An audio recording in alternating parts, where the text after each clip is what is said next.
And you won't hear this on the radio. We have heard that 500,000 children have died. Is the price worth it? The price, we think the price is worth it. Listen, I really think the media is... Because they own this fucking place. It's a big club, and you ain't in it. You and I are not in the big club. Could you look me in my eyes and just lie to me? In the councils of government, we must guard against the acquisition of unwarranted influence, whether sought or unsought, by the military-industrial complex. They burn these fucking people alive because the message they want to convey to you is state power will always win. You're listening to Below the Tension Podcast. Open up your eyes, 'cause maybe it's our lies. I'm trying to make them break. How's it going, everyone? Thank you for joining me on another Saturday episode of the show. I am your host, Jordan, and I do this podcast every Wednesday and every Saturday evening. You can catch me on iTunes Below the Tension, YouTube Below the Tension, Facebook Below the Tension, or you can interact with me directly on Twitter at Slav Libertarian. I have a great show lined up for you. I am going to cover some more of the aftermath of the Orlando shooting. I have some domestic news. I have some foreign policy news on Syria. And, of course, continuing coverage of the situation in Venezuela.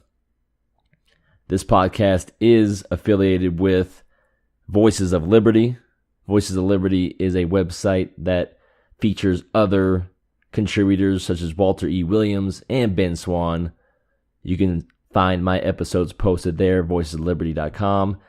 And the Sovereignty Network, a community of journalists and content creators reporting the revolution of the mind. You can find my show at thesovereigntynetwork.com/below the tension, and also timetofree.us, a community of anarchists.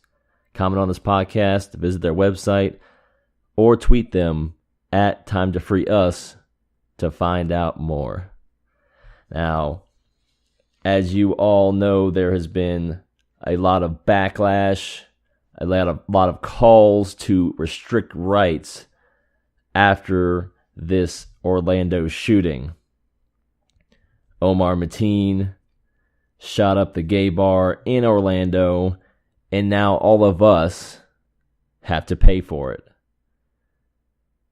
The arrogance and the quickness for not only regular citizens, but for elected officials, senators of this nation to completely wipe their butts with the Constitution like it doesn't mean anything to them. Because really, it doesn't. They're a bunch of fucking criminals that want to grab our rights at any chance they get. Justin Amash, one of the few sort of good guys in Congress, Representative Amash, said, "In a response to the terror attack, I've heard Democrats and Republicans endorse violating the First, Second, Fourth, Fifth, Sixth, and Eighth Amendments," and he's absolutely right. They want to put people on the terror watch list, which is unilateral by policy, almost completely impossible to get off of, and they don't even know how people get on or how you get off. Children end up on the watch list, and they want to make anyone that's on this watch list have no rights. Even though Omar Mateen was not on the watch list, even if he was on the watch list and you couldn't buy a gun, he wasn't on the watch list. There's no judiction at all with the watch list. You have no way of appealing it. And that's what some people have started to say here with this push to restrict the rights of people that are on this watch list. Well, they're just going to start putting people on there they don't like. This is the slippery slope that people are talking about. But the calls to restrict the Second Amendment, reinstall the assault weapons ban, even though the most deadly shooting before Orlando, Virginia Tech, was carried out by pistols, and the fourth deadliest by one pistol. No, that doesn't matter. Even though people can go on social media and the news and say, there is one thing that is the same about all these mass shootings, it's assault weapons. Bold-faced lies. Inversions of reality. But that doesn't matter to them. They don't care. But this fucking traitor, Senator Joe Machin, a Democrat, says the Fifth Amendment due process of law, that little thing that says that you have to have your day in court, that you have to, if you're under suspicion, they have to go ahead and charge you or stop harassing you. You know, one of the things that this country was founded on, one of the 10 Bill of Rights, along with freedom of religion. You know, that little one, the freedom from search and unwarranted searches and seizures. The one that says that troops can't be quartered in your house by force. You know, those essential things to a free society. According to US Senator Joe Machin, that's what's killing us in this country. The fact that you have rights.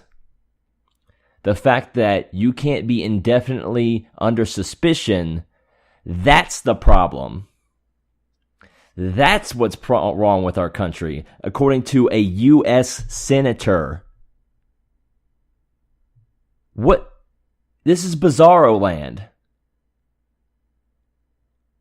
Who the fuck does he think he is? Why is he a U.S. Senator?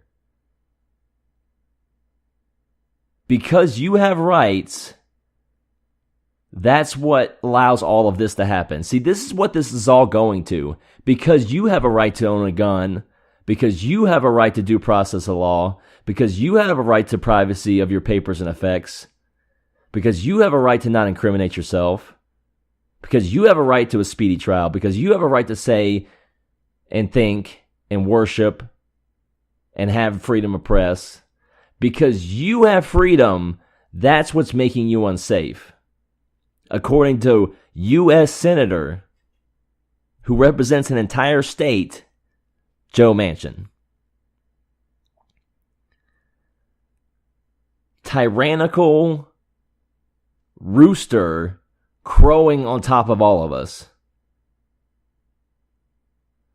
The main sticking point to resolving congressional disputes over gun control is balancing the constitutional rights of due process with the urgency to prevent future terrorist shootings like the one that claimed 49 lives, according to Senator Joe Machin of West Virginia.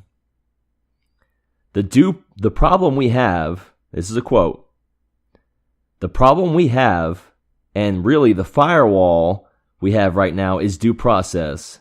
It's all due process. Yeah. This guy wants to be able to restrict your rights, keep you under permanent suspicion, and he calls it a firewall to safety.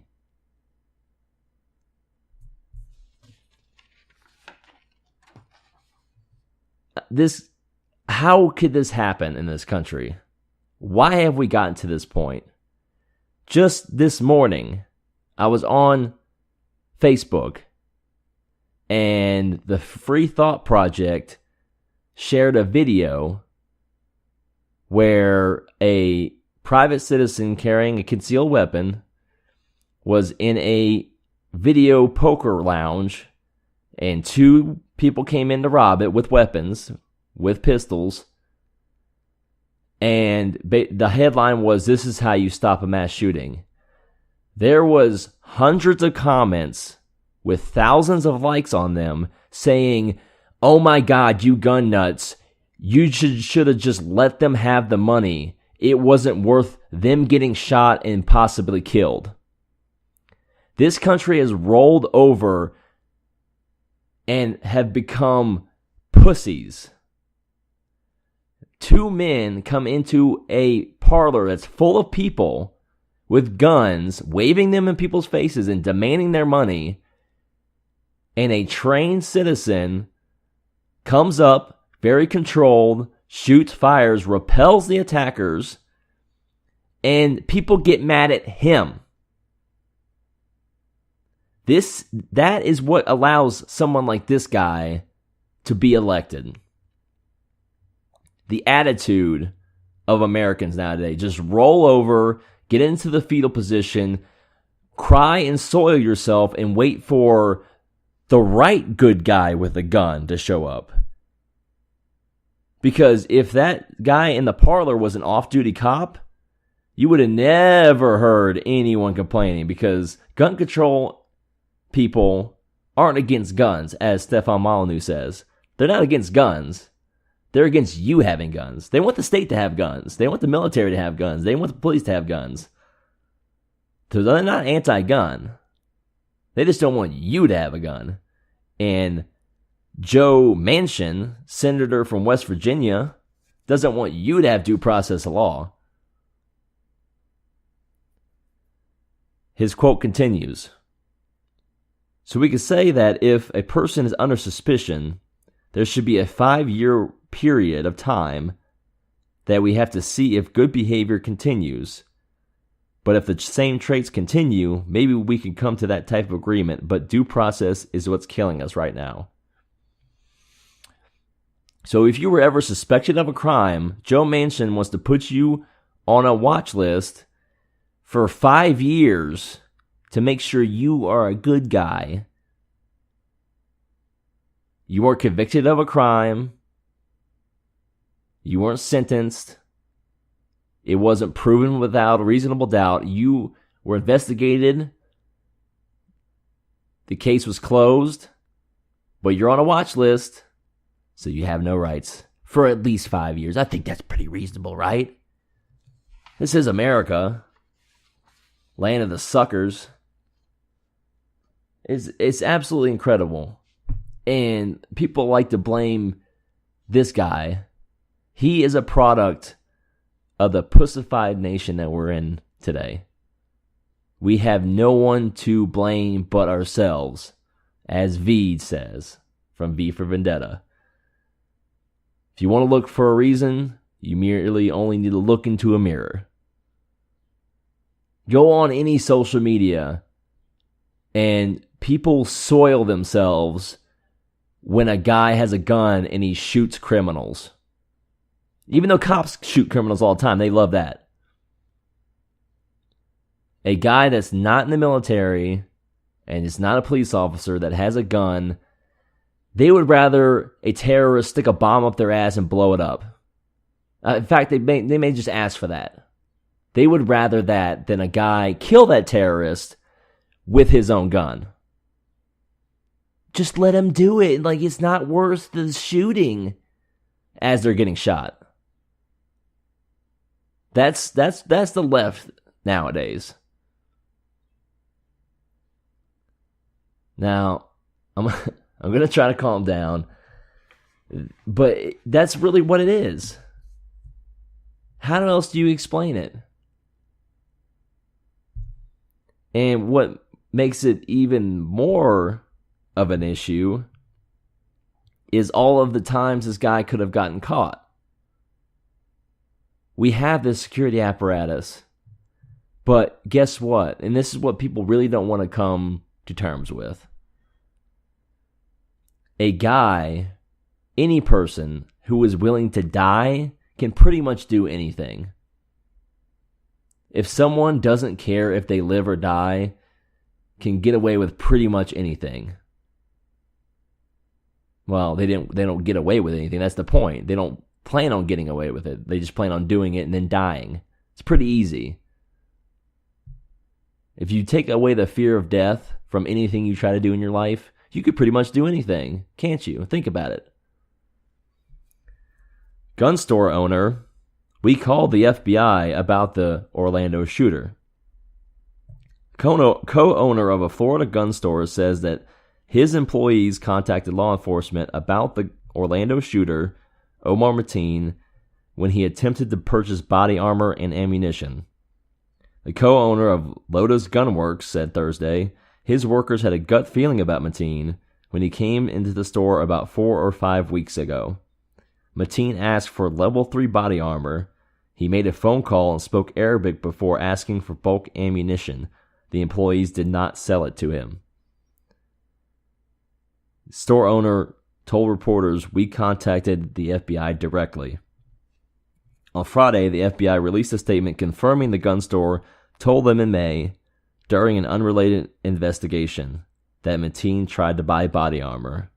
However, the store did not have his name, date of birth, telephone number, or any other information. The FBI says, unfortunately, given the lack of information on this individual, FBI agents were unable to conduct any meaningful investigative follow-up. Now, that's hard to say. Like, if they didn't have any information, what are you supposed to do? It was an Arabic guy came in. You know, Florida is a big state, but the point is that how much more security apparatus do we need? Department of Homeland Security says, see something, say something. Well, they did, and it still wasn't enough. The point is that you can take all the measures you can to be safe, and it's still not going to be enough. People need to come to terms with that. And in foreign military news, 51 U.S. diplomats urged strikes against Assad in Syria. Yeah, great. Let's just escalate that conflict. Now that just now the country is pushing back ISIS. You see that this timing here? As soon as the tide is being turned, as soon as ISIS is really getting pushed back into a corner, this is when people are starting to get really pissed off that we aren't bombing Assad and the Syrian army. Are you fucking insane? Who are these people? More than 50 State Department diplomats. Well, guess what? You just had 50 new positions just open up. That's what I would have said. Have signed an internal memo sharply criticizing the Obama administration's policy in Syria, urging the United States to carry out strikes against the government of Bashar al-Assad. The memo says the American policy, now this is key, the memo complains, American policy has been overwhelmed by violence in Syria. The American policy is not going how they want it to. It's not your country. There should be no American policy in Syria. That's the problem. It calls for judicious use of standoff and air weapons, which would undergird and drive a more focused and hard-nosed U.S.-led diplomatic process. Things aren't going how you want them to. That's the problem. Fucking criminals. The names on the memo are mostly mid-level officials, but many of them are career diplomats. Well, sooner or later, these guys, some of them, are going to be senior officials. The memo acknowledges U.S. military action would have risks, not the least to further tensions with Russia. The State Department officials insisted in their memo that they were not advocating for a slippery slope that ends in a military confrontation with Russia, but rather a credible threat of military action to keep Mr. Assad in line. Absolutely. There it is. He's not doing what they want. The American policy in Syria is not being carried out. ISIS is finally getting pushed back. And not to mention, don't we already have 250 U.S. troops on the ground, and then another, what was it, 10,000, 20,000 U.S.-backed rebel force, plus airstrikes? Good God. Still, Mr. Obama has shown little sign of shifting his focus from the campaign against ISIS, a strategy that probably acquired more urgency after these shootings in Orlando. Incredible. And here we go, folks. If you're deciding to work for the system, here's a story for you. They don't give a crap about you. Ex-CIA officer facing jail claims Clinton and Obama have abandoned her. Well, of course. A former CIA officer and diplomat who has repeatedly denied playing a role in one of the most notorious U.S. counterterrorism programs is set to become the only American, key there, only American, to be held accountable for it. The claims the Obama administration has abandoned her. Sabrina de Souza, who is stuck in Portugal and awaiting extradition to Italy over her alleged role in the rendition of terror suspects years ago, claims the State Department has ignored repeated requests to intervene on her behalf. She and her lawyers are particularly critical of Hillary Clinton, who has still not commented on her case. That was her boss. And who? Who's Sabrina? What? Who? Well, at this point, what does it matter? She's in jail anyways. D'Souza, a naturalized American from India, was arrested in Portugal last October and earlier this month lost her latest court bid to halt her extradition to Italy. She faces 4 years in prison over her alleged role in the rendition of suspected terrorists 13 years ago. If sent to prison, she would become the first CIA officer and U.S. diplomat imprisoned over the controversial rendition program. Implemented under George W. Bush, the program transferred terror suspects to other countries for detention and interrogation. D'Souza, along with about 24 other CIA agents and Air Force officials, were convicted in Italy in 2009 on kidnapping and other charges related to the abduction of Osama Nasser, also known as Abdu Omar, under the rendition program. What about Bush? Italy. What about Clinton? What about the State Department underneath George W. Bush? What about any of that? Who gave the order? Why can these people use the Nuremberg defense?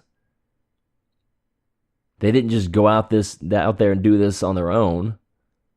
Why didn't you convict George W. Bush or the CIA director or any of the high-level people? Because you got no balls. That's why. A State Department official told Fox News that they were aware of D'Souza's situation, and they said, "We have seen reports that a Portuguese court has ascended to the Italian government's request for extradition of Sabrina D'Souza. We refer you to the Italian and Portuguese government for further information." Wow. You work for the CIA, you do their fucking dirty work, and they say, "We're aware, but the Italians are handling it." Incredible. And you have no sympathy from me, Sabrina D'Souza. No one forced you to do this. I know you were given the order, but like I said, Nuremberg defense. But I do agree with you that you should also have a bunch of other people in jail with you. Vice also spoke to Abdu Omar, who says he supports a pardon or immunity for D'Souza. She says, in response, a former agency employee has told me, how embarrassing is it for the CIA when a terrorist starts to support you in this whole story? Absolutely.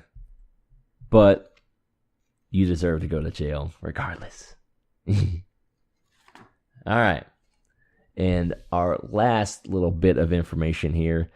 This article, it's in the Associated Press, and it was reprinted in a bunch of different newspapers because it is an incredible story. Associated Press, no food, no teachers, violence in failing Venezuelan schools. If you haven't read it yet, go read the whole thing. It's about 8 pages, so I'm not going to obviously read the whole thing, but please go read this yourself. But I'm going to give you the highlights. Maria Arias slipped her notebooks into her backpack, scrounged for a banana to share with her brother and sister, 1 banana for 3 kids, and set off for her high school through narrowing streets so violent, taxis won't even come there for any price. She hoped at least one of her teachers would show up today. But by 7 a.m., art class was canceled, history class was suspended, and there was no gym because, get this, the gym teacher was shot dead earlier in the week. Isn't that lovely? Democratic Socialist state of Venezuela. Bernie Sanders' dreamland. But hey, food lines are great because at least you can stand in line to get food.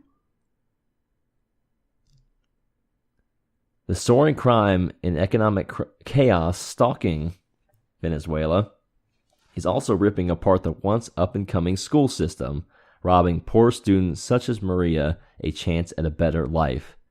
Venezuelan children have missed an average of 40% of class, as a third of the teachers skip work to wait in food lines. You heard that correctly.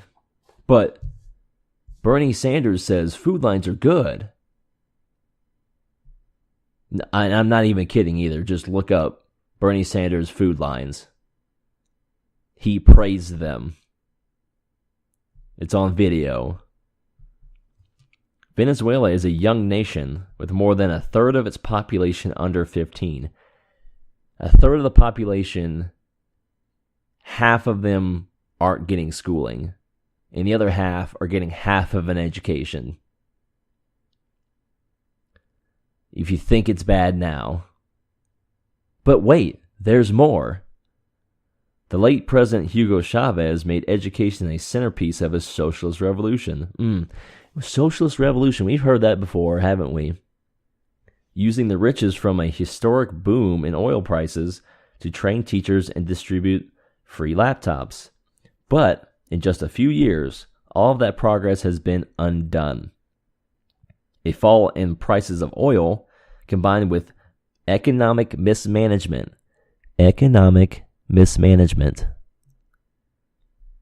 has brought the country to its knees.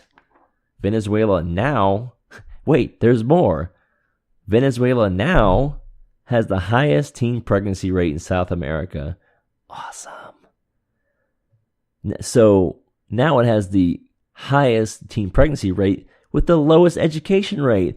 What could go wrong in 20 years, 10 years, when these people become adults? This country is ruined for decades now. Because of the revolution. Oh, so loving. I'm gonna channel Alex Jones here. Oh, so loving and liberal. Oh. Venezuela now has the highest teen pregnancy rate in South America.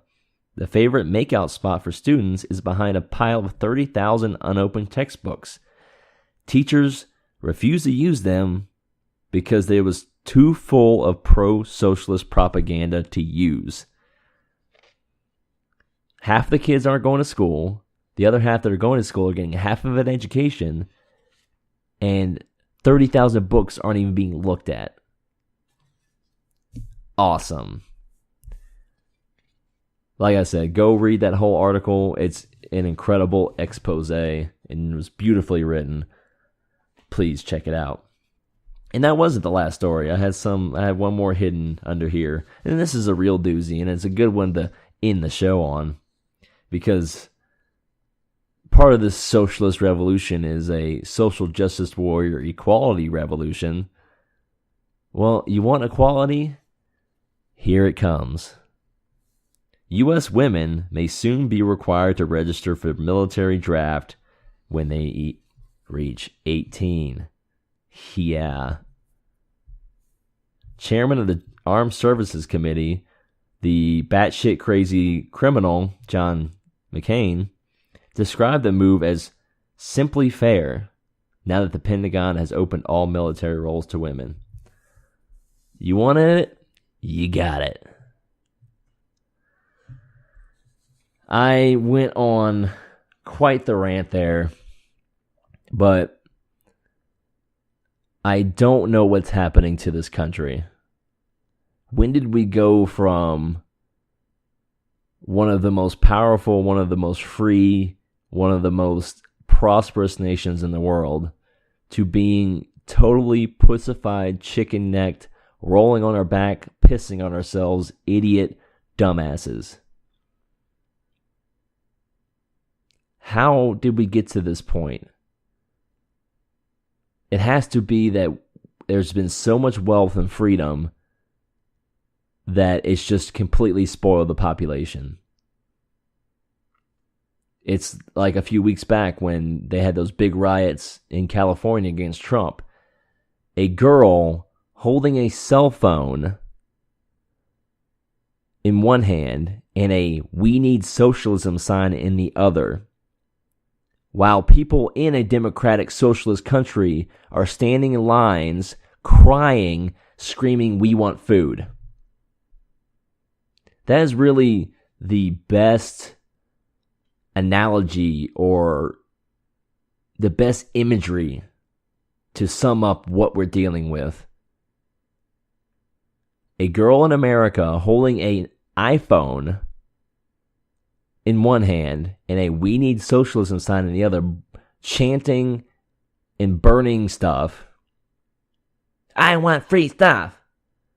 While a person, another Latino women, in an actual democratic socialist nation, crying and standing in line for hours because they're starving to death. And that's if somebody doesn't come by and rob them first. People need to start speaking out. I do this podcast because, like I've said before, I don't care if one person listens to this thing. Every bit counts. Speak up. Start a Facebook page. Start a Twitter account. Start a podcast. Start a video. Get out on the street and talk to people. Talk to your coworkers. Talk to your friends. Talk to your family. Bullhorn in the middle of the highway. Hold up a sign at a stopwatch or stoplight. Anything. If we don't reverse this, it's over. Thank you guys for listening. I'm going to try to end this podcast and calm down, have a beer and a cigarette, and chill out or something. Thank you for listening. As I said, you can find me on iTunes, Below the Tension, YouTube, Below the Tension, Facebook, Below the Tension, or you can interact with me directly, boom, on Twitter, @SlavLibertarian. Tweet at me, say, hey, I heard it on the show, I'm giving you a follow, I'll give you a follow back. Or if you want to come and bitch at me, fine. Disagree with something I said? Let me know. I'll argue with you all day. Or maybe I'll agree with you. Either way, thank you for listening. You can catch me Wednesday. I'll be back. And you guys have a great weekend.